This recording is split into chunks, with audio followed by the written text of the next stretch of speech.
Plastic anaemia में क्या होता है कि हमारा जो बोन मैरो है वो ब्लड सेल्स बनाना बंद कर देता है और ब्लड सेल्स बनाना बंद कर देता है। ये तो एक परेशानी है।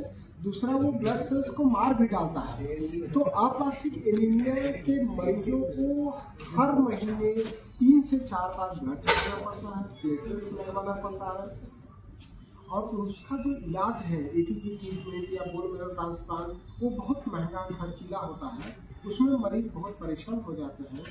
मरीज हमारे पास जब होम्योपैथी इलाज के लिए आते हैं तो बताते हैं कि लाखों रुपए उनके खर्च हो गए। वो कई सारे अस्पतालों में दिखाए, कई बार उन्होंने ब्लड चढ़वाया।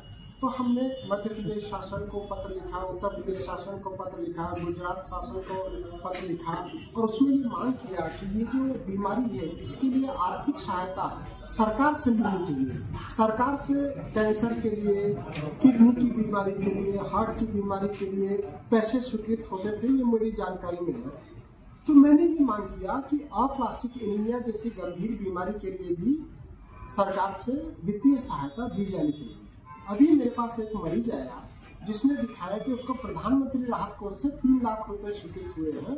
तो मुझे ये जान करके बड़ी खुशी हुई कि मैं पिछले 5, 7, 8 सालों से जो प्रयास कर रहा था उसमें एक बड़ी सफलता दिखी, जिसमें मरीजों को प्रधानमंत्री राहत कोष से अगर रुपए स्वीकृत होते हैं तो मुझे लगता है कि हर स्टेट गवर्नमेंट भी इसको लागू करना चाहिए और उनके स्टेट में जो भी प्लास्टिक एनीमिया के मरीज हैं उनके लिए भी राशि स्वीकृत किया जाना चाहिए। जिस तरीके से हार्ट की बीमारी है, किडनी की बीमारी है, कैंसर की बीमारी है, उससे भी कहीं ज़्यादा गंभीर प्लास्टिक एनीमिया की बीमारी है, तो उसके लिए भी शासकीय सहायता दी जानी चाहिए। और चूंकि प्रधानमंत्री राहत कोष से 3 लाख रुपए स्वीकृत हुए हैं उस मरीज को, तो हम हमारे मध्य प्रदेश शासन से भी ये मांग करते हैं कि हमारे मध्य प्रदेश शासन में जो भी मरीज हैं उन मरीजों को चिन्हित करके और उनके इलाज के लिए मध्य प्रदेश शासन भी उनको सहयोग प्रदान करे।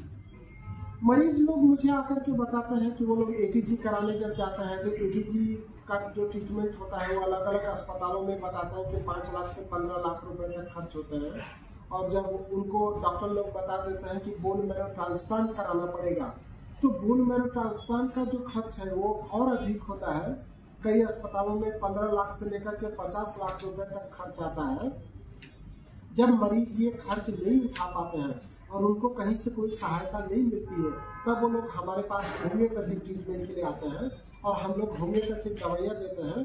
कुछ दिन उनको होम्योपैथिक दवाई लेने के बाद वो पूरी तरह से ठीक हो जाते हैं। और ऐसे कई सारे पेशेंट हैं जो दूसरे किसी इलाज से जब ठीक नहीं हुए तब हमारे पास होम्योपैथिक ट्रीटमेंट के लिए आए और उन्होंने कुछ साल, 1, 1.5 साल, 2 साल दवाइयाँ खाया होम्योपैथी का, पूरी तरह से स्वस्थ है। अब किसी भी प्रकार की उनको कोई परेशानी नहीं है और उनका इलाज भी बंद होकर के काफ़ी टाइम हो चुका है।